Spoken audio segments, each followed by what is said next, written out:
Hello दोस्तों, मैं हूँ रुबैया मलिक और आप लोग सुन रहे हैं आरोही और विराट यानी कि वीर और अनन्या की कहानी। इस कहानी में आगे क्या होने वाला है, आइए सुनते हैं। सभी ने रात का डिनर किया और सोने चले गए। मिताली अनन्या को लेकर वीर के रूम में आई। आज पहली बार वो उसके रूम में आई थी। बहुत ही खूबसूरत और बड़ा था। उसके बेड के पीछे उन दोनों की सगाई की बड़ी सी फोटो लगी थी। एक तरफ को गिटार लटका हुआ था और बेड के सामने वीर की बड़ी प्यारी सी मुस्कुराहट वाली तस्वीर थी। कुल मिलाकर बहुत ही सुंदर रूम था। मिताली अनन्या को वहां छोड़कर चली गई और अनन्या बालकनी में खड़ी होकर आसमान में तारों को देख रही थी। तभी वीर रूम में आया और अनन्या को बालकनी में खड़ा देखकर उसके कंधे पर अपना सर टिकाते हुए कहता है, क्या देख रही हो? अनन्या उससे कहती है, कुछ नहीं, बस ऐसे ही खड़ी थी। वीर ने अनन्या को अपनी तरफ घुमाते हुए कहा, तो फिर कैसा लग रहा है मिसेस वीर सिंघानिया बनकर? तो अनन्या ने भी उसी तरीके से कहा, अच्छा, अगर यही सवाल मैं आपसे पूछूं तो कि कैसा लगा आपको मिस्टर वीर सिंघानिया से मिस्टर वीर अनन्या बनकर? तो वीर अजीब तरीके से देखते हुए कहता है, ये कैसा सवाल है? पर जैसा भी है, मुझे तो बहुत ही अच्छा लग रहा है तुम्हारे नाम के साथ अपना नाम जोड़कर। और वैसे भी क्या फ़र्क पड़ता है, हम दोनों तो एक ही है ना, हम में तो कुछ भी अलग नहीं है ना। अनन्या उससे कहती है, हाँ बात तो सही है आपकी। तभी वीर उससे कहता है, चलो अब सो जाओ, रात बहुत हो गई है। वीर ने उसे लेटाया और उसे चादर उड़ा दी। उसे प्यार से देखते हुए उसके माथे को प्यार से किस किया। थोड़ी देर बाद ही अनन्या को नींद आ गई। वीर उठकर सोफे पर लेट गया और अनन्या को देखते हुए सो गया। अगली सुबह जब वीर की आंख खुलती है तो सामने बेड पर सोती हुई अनन्या पर उसकी नजरें जाती है। उसे यूँ सोता हुआ देखकर वीर के फेस पर एक प्यारी सी मुस्कुराहट आ गई। उसने अनन्या को उठाया। अनन्या नींद में कहती है, अभी थोड़ा सा और सोना है, प्लीज़ ना, अभी सोना है मुझे। अनन्या बोलकर फिर से सो जाती है। वीर ने उसके सिर को प्यार से सहलाया और वॉशरूम में फ्रेश होने चला गया। थोड़ी देर बाद वो जब नहाकर आया तब भी अनन्या सो रही थी। उसने अनन्या के कान के पास आकर धीरे से कहा, अनन्या उठ जाओ, देखो 11 बज गए हैं। अनन्या एकदम से हड़बड़ा कर उठती है और कहती है, क्या 11 बज गए? और जब सामने घड़ी पर नज़र पड़ी तो देखकर कहती है, अभी तो सिर्फ 9 बजे हैं और आपने झूठ क्यों बोला? वीर उसके पास बैठते हुए कहता है, तो और क्या करता, कितनी देर से मैं तुम्हें उठा रहा था पर तुम उठ ही नहीं रही थी, इसलिए झूठ बोलना पड़ा। अनन्या मुस्कुराते हुए कहती है, अच्छा, अगर कभी ऐसा हो आप मुझे उठा रहे हो और मैं उठ नहीं रही हूँ तो आप गाना गाकर मुझे सुना देना, मैं चुटकी में उठ जाऊंगी। आपका गाना सुनकर मेरी नींद यूं भाग जाएगी और मैं जहाँ कहीं भी होंगी ना, आपके पास दौड़कर चली आऊंगी। वीर मुस्कुरा देता है और उसके माथे को किस कर कर कहता है, ठीक है, चलो अब जल्दी से फ्रेश होकर नीचे आ जाओ, मुझे थोड़ा काम है इसलिए जा रहा हूँ, समझी? अनन्या कहती है, ठीक है, मैं आती हूँ थोड़ी देर में। अनन्या ऐसे बोलकर वॉशरूम में चली गई और वीर ने जल्दी से ब्रेकफास्ट किया और जल्दी ही कहीं निकल गया। विक्की और मिताली दोनों ऑफिस चले गए। लंच के समय सभी वहीं बैठे थे। वीर विक्की और मिताली के साथ वहां आया। फ्रेश होकर सभी वहीं आकर बैठ गए। मिस्टर एंड मिसेस खन्ना भी वहीं पर थे। तभी वीर ने उन सभी से कहा, सब कुछ तैयार हो चुका है, अब बस जाने का सोचना है। राजेश जी कहते हैं, सोचना क्या है बेटा, जितनी जल्दी हो उतना जल्दी इलाज शुरू कर दिया जाए, वही अच्छा होगा। उनकी बात सुनकर सभी ने अपनी सहमति जताई। अनन्या उन सब की तरफ देखकर कहती है, आप सब क्यों परेशान हो रहे हैं, समझने की कोशिश कीजिए। आप सबको क्या लगता है कि मुझे पता नहीं है किसका इलाज है या नहीं? डॉक्टर ने सब कुछ साफ साफ बता दिया था इस बारे में। आखिरी स्टेज है ये और इसमें सिर्फ 5% लोग ही सही हो पाते हैं, बाकी के नहीं, इसलिए ही तो तैयार नहीं थी। मैंने हालत से समझौता कर लिया है, तो आप सब भी मान जाइए ना, यूँ बेवजह परेशान हो रहे हैं आप सब। अनन्या की बात सुनकर सभी की आंखों में आंसू आ गए। तभी अनन्या के पापा कहते हैं, बेटा, मैंने तुम्हें ये तो नहीं सिखाया ना कि बिना लड़े ही हथियार डाल दो, और तुम हिम्मत कैसे हार सकती हो बेटा? मैं जानता हूँ कि हमारी परवरिश कमज़ोर नहीं है, मेरे बच्चे कमज़ोर तो नहीं है ना। देखो बेटा, इंसान को कभी हिम्मत नहीं हारनी चाहिए, जानती हो क्यों? अनन्या धीरे से पूछती है, क्यों पापा?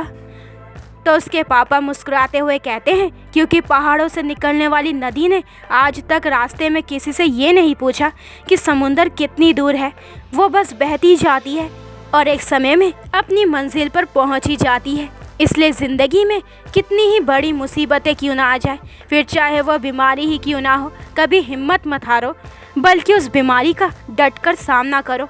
और एक बात हमेशा याद रखना कि अपने हौसले को ये मत बताओ कि आपकी बीमारी कितनी बड़ी है, बल्कि अपनी बीमारी को ये बताओ कि तुम्हारा हौसला कितना बड़ा है। समझी तुम? उनकी बात सुनकर राजेश जी कहते हैं, तुम्हारे पापा बिल्कुल ठीक कह रहे हैं और तुम अपने आप को 95% लोगों में ही क्यों गिन रही हो? अपने आप को उन 5% में गिनो जो बच जाते हैं। समझी? बस हिम्मत रखो, इस समय तुम्हें हिम्मत नहीं हारनी है। समझी? अनन्या ने कहा, जी समझ गई, आप सभी सही कह रहे हो, मैं आखिरी बार ट्राई ज़रूर करूंगी और उसमें सफल भी होंगी। अनन्या की बात सुनकर सभी को थोड़ी सी राहत मिलती है। थोड़ी देर बातें करने के बाद अनन्या कहती है, अच्छा मुझे ना विक्की आपसे और वीर आपसे कुछ कहना है, एक्चुअली कुछ बताना है। दोनों एक साथ कहते हैं, हाँ हाँ बोलो, क्या बताना है? अनन्या कहती है, ऑफिस में आप सबकी गाड़ियों की हवा निकली रहती थी ना? दोनों ने कहा, हाँ निकली रहती थी। तो अनन्या कहती है, मुझे पता है वो कौन निकालता था। वीर और विक्की एक साथ कहते हैं, मतलब तुम्हें पता है कौन निकालता था? अनन्या बोलती हुई सामने आकर खड़ी हो जाती है, हाँ पता है। वीर कहता है, कौन है वो? तो अनन्या बड़े ही अदब से एक हाथ अपने पैंट पर रखा और दूसरा हाथ साइड में हवा में उठाकर थोड़ा सा आगे को झुककर कहती है, मैं और कौन? दोनों एक साथ चौंक कर कहते हैं, व्हाट? अनन्या कहती है, और नहीं तो क्या, अरे मेरे अलावा और किस में इतनी हिम्मत है जैसे कांड कर सके, मैं ही निकालती थी हवा। विक्की तभी कहता है, और वो क्यों? अनन्या कहती है, बदला लेने के लिए। तभी घर के बाकी सब भी मिलकर कहते हैं, बदला? कैसा बदला? अनन्या कहती है, अरे जब भी ऑफिस में कोई मुझे तंग करता था तो उसका बदला मैं ऐसे ही तो लेती थी। फिर वीर से कहती है, और आपको याद है जब आपने मुझ पर गुस्सा किया था? वीर कहता है, हाँ याद है। अनन्या कहती है, हाँ तो उस दिन आपकी गाड़ी की हवा निकली हुई थी ना, तो वो मैंने निकाली थी और उसके अगले दिन आपकी गाड़ी पंचर भी की थी, क्योंकि मैं आपसे बहुत ज़्यादा वाला मतलब बहुत ही बुरी तरीके से गुस्सा थी। बस विक्की की नहीं की थी क्योंकि वो अच्छे हैं, और आपको पता है उस विलन की गाड़ी मैंने ही तो पंचर करी थी जब हम घूमने गए थे तब, और जब चोट लगी थी तब भी उस लड़के की गाड़ी मैंने ही पंचर की थी, और ये मेरे टाइप का बदला है। अनन्या खुश होते हुए कहती जा रही थी। उसकी बात सुनकर सभी हंस देते हैं।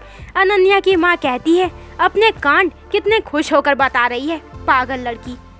तभी मिताली की माँ कहती है, और खुश तो ऐसे हो रही है जैसे माउंट एवरेस्ट की चोटी पर चढ़कर झंडा लहरा कर आई है। उनकी बात सुनकर सभी हंस देते हैं। थोड़ी देर बातें करने के बाद सभी ने डिसाइड किया कि पहले वीर और अनन्या लंदन जाएंगे, उसके बाद जैसे भी होता है तब बाकी के सभी जाएंगे। तब तक रेहान भी अपने ऑफिस से छुट्टी ले लेगा। मिस्टर एंड मिसेस खन्ना एक दिन पहले ही चले जाएंगे। ऐसे ही बातें करने के बाद सभी सोने चले गए। वीर रूम में आया। अनन्या बेड की चादरें ठीक कर रही थी। उसने अनन्या को पीछे से अपनी बाहों में भरते हुए कहा, तो तुम ही थी वो बदला लेने वाली? अनन्या धीरे से कहती है, हाँ। तो वीर उससे कहता है, तो ये तुम्हारी तरीके का बदला है? अनन्या मासूमियत से कहती है, ये अनन्या का स्टाइल है। वीर शरारती मुस्कान लाते हुए कहता है, तो अब मैं भी तुमसे अपना बदला लूंगा। अनन्या मासूम सा फेस बनाकर कहती है, हाँ मतलब अब आप भी बदला लेंगे? वीर शरारत होकर कहता है, हाँ मैं भी लूंगा बदला, इन माई स्टाइल, मतलब वीर के स्टाइल में। अनन्या कहती है, आप सच में मुझसे बदला लेंगे? वीर शरारत होकर कहता है, हाँ और नहीं तो क्या, क्यों नहीं लूंगा? आखिर तुमने मुझे तंग भी तो कितना किया है, तो उस हिसाब से मैं अपना बदला तो जरूर लूंगा। अनन्या कुछ सोचती हुई कहती है, हाँ ठीक है, तो हवा के बदले हवा और पंचर के बदले पंचर। वीर अपनी एक आईब्रो उचकाकर कहता है, ये क्या मतलब हुआ? अनन्या उसके गले में बाहें डालकर कहती है, अरे मिस्टर सिंघानिया साहब, जैसे मैंने आपकी कार की हवा निकाली वैसे ही आप मेरी बाइक की हवा निकाल दीजिए। वीर कहता है, सिंघानिया साहब, हाँ बुरा नहीं है। वीर उसकी बाजुओं पर अपने हाथ रखते हुए उसकी आंखों में देखते हुए मदहोशी भरी आवाज में कहता है, मैं तो अपने तरीके से बदला लूंगा। उसके इस तरीके से बोलने पर अनन्या की धड़कनें तेज हो गई। वो अपने हाथ हटाने लगी पर वीर ने उन्हें पकड़ लिया और उसकी आंखों में देखते हुए धीरे से कहा, क्या हुआ? अनन्या गटकते हुए कहती है, कुछ भी तो नहीं। वीर ने उसे देखा, फिर उससे बोला, रिलैक्स, मैं कुछ नहीं कर रहा हूँ। मैंने तुमसे शादी इसलिए की है ताकि मैं तुम्हें पूरे हक से अपने साथ लंदन ले जा सकूं और तुम्हें ठीक कर सकूं, समझी तुम? जब तुम पूरी तरीके से ठीक हो जाओगी ना, तब हम फिर से धूमधाम से शादी करेंगे और उसके बाद ही अपना बंधन आगे बढ़ाएंगे। अच्छा चलो अब सो जाओ। अनन्या भी मुस्कुराते हुए जाकर बेड पर लेट गई। थोड़ी ही देर में उसे नींद आ गई। वीर भी उसके चेहरे को प्यार से निहारते हुए जाने कब सो गया। अगली सुबह वीर उठा तो अनन्या सो रही थी। उसने उसे प्यार से उठाया, लेकिन जब वो नहीं उठी तो वीर ने उसकी दोनों बाजुओं को पकड़ा और उठाकर बिठा दिया। अनन्या ने अलसाई आंखों से इधर उधर देखा, फिर जब सामने की तरफ देखा तो वीर उसे ही देख रहा था। इस समय वो अलसाई सी आंखों में उठकर बैठी बड़ी ही प्यारी सी लग रही थी। उसका मन किया कि वो उसे कसकर गले से लगा ले, पर इस समय उसको खुद पर काबू पाना ही था, इसलिए वो जल्दी से उठकर वॉशरूम चला गया। थोड़ी देर बाद अनन्या भी फ्रेश होकर बाहर आ गई।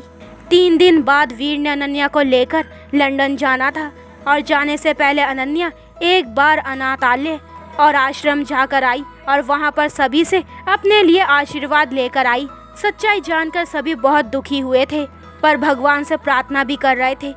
इसके अलावा अनन्या झुग्गी झोपड़ी भी गई। ऐसे ही लंदन जाने का दिन भी आ गया। मिस्टर एंड मिसेस खन्ना पहले ही जा चुके थे। वीर और अनन्या को छोड़ने सभी एयरपोर्ट आ गए थे। एयरपोर्ट के नाम से ही अनन्या की हालत खराब हो रही थी, ये सभी समझ रहे थे। अनन्या का हाथ पकड़कर वीर एयरपोर्ट के अंदर ले जाने लगा, पर अनन्या ने अपना हाथ छुड़ाया और बाहर भाग गई। उसकी इस हरकत से सभी हैरान रह गए। रेहान अनन्या के पास आया और उससे प्यार से कहा, क्या हुआ, ऐसे बाहर क्यों निकल आई? चल, लेट हो रहा है ना। अनन्या की आंखों में आंसू आ गए और वो रोते हुए बोली, भाई मुझे नहीं जाना कहीं भी, प्लीज़ मुझे मत जाने दो, रोक लो ना प्लीज़। रेहान की आंखों में भी आंसू आ गए। उसने उसे गले से लगा लिया और बोला, छोटी, अगर तू जाएगी नहीं तो फिर ठीक होकर वापस कैसे आएगी? अनन्या उसी तरीके से कहती है, भाई क्या यही इलाज नहीं हो सकता क्या? मुझे आप सबको छोड़कर नहीं जाना कहीं भी। रेहान प्यार से उसे समझा रहा था, सुन मेरी बात सुन छोटी, हम सब भी तो आएंगे ना वहाँ, पर पहले तुम वीर के साथ जाओ। मैं अपने और सबके वीज़ा की फॉर्मेलिटी पूरी करके सबको लेकर तेरे पास जल्दी ही आऊँगा, ठीक है? सब लोग उसे समझा रहे थे, पर वो इतनी डरी थी कि वो कदम आगे बढ़ाती पर तुरंत ही पीछे ले लेती। विक्की ने वीर से कहा, यार ऐसे तो तुम्हारी फ़्लाइट मिस हो जाएगी, अब इसे कैसे मनाए? सभी ने मनाकर देख लिया, पर इसका कोई फ़ायदा नहीं हुआ। वीर ने कुछ सोचा, फिर विक्की से कहा, एक तरीका है। विक्की हैरानी से कहता है, कौन सा तरीका? वीर ने शरारती मुस्कान लाते हुए विक्की के कान में कुछ बोला तो विक्की उसकी तरफ देखकर बोला, तुम्हें यकीन है ये काम करेगा? वीर कहता है, हाँ बिल्कुल काम करेगा, चल अब तैयार हो जा। वीर ने उससे कहा और अनन्या के पास आ गया। विक्की भी उसके पीछे पीछे आ गया। वहाँ आकर वीर अनन्या से कहता है, चलो अनन्या, फ्लाइट का टाइम हो रहा है, वरना हमारी फ्लाइट छूट जाएगी। अनन्या ने रोनी सूरत बनाकर कहा, मुझे नहीं जाना प्लीज़। वीर ने पूछा, पक्का तुम्हें नहीं जाना मेरे साथ? अनन्या ने झट से ना में अपना सिर जोर से हिला दिया। तभी वीर कहता है, ठीक है फिर मैं चलता हूँ। वह सबसे मिलने लगा। तभी विक्की वीर से कहता है, क्यों, तुझे बड़ी जल्दी हो रही है उससे मिलने की? बाकी सभी हैरानी से कभी विक्की को देखते तो कभी वीर को। अनन्या ने भी हैरानी से विक्की को देखा तो वो अनन्या के पास आकर बोला, अनन्या तुम भी साथ चली जाओ, वरना तो वो फिर से इस पर अपना जादू करने लगेगी। अनन्या कहती है, जादू? कौन करने लगेगी जादू? अनन्या ने एक नज़र उससे अपनी आंखें चुराते हुए वीर को देखा और फिर विक्की को देखा। विक्की को कोई नाम याद नहीं आ रहा था, इसलिए उसने सेनोरिटा का ही नाम ले लिया। अनन्या उससे कहती है, सेनोरिटा? कौन है ये सेनोरिटा? तो विक्की उससे कहता है, अरे वीर की पर्सनल असिस्टेंट है, वीर को बहुत पसंद करती है, दिखने में भी बहुत सुंदर है, और तुम्हें तो पता है ना कि वीर भी कब तक उसे मना करेगा, एक न एक दिन वो भी उसके जादू में फंस ही जाएगा। मेरी मानो तो तुम भी चली जाओ। तो दोस्तों ये वाला एपिसोड यहीं पे ख़त्म होता है। अगले एपिसोड में जानेंगे कि इस कहानी में आगे क्या होने वाला है। क्या अनन्या सेनोरिटा का नाम सुनकर वीर के साथ लंदन जाने के लिए मान जाएगी? तो दोस्तों आगे के एपिसोड और भी इंटरेस्टिंग होने वाले हैं, तो मेरे चैनल को जल्दी से सब्सक्राइब करें ताकि आपको मेरे न्यू एपिसोड के नोटिफिकेशन सबसे पहले मिल जाए। लाइक शेयर करें और कमेंट करके मुझे ज़रूर बताएं कि आप लोगों को ये स्टोरी कैसी लग रही है। अपना ख्याल रखें। बाय दोस्तों।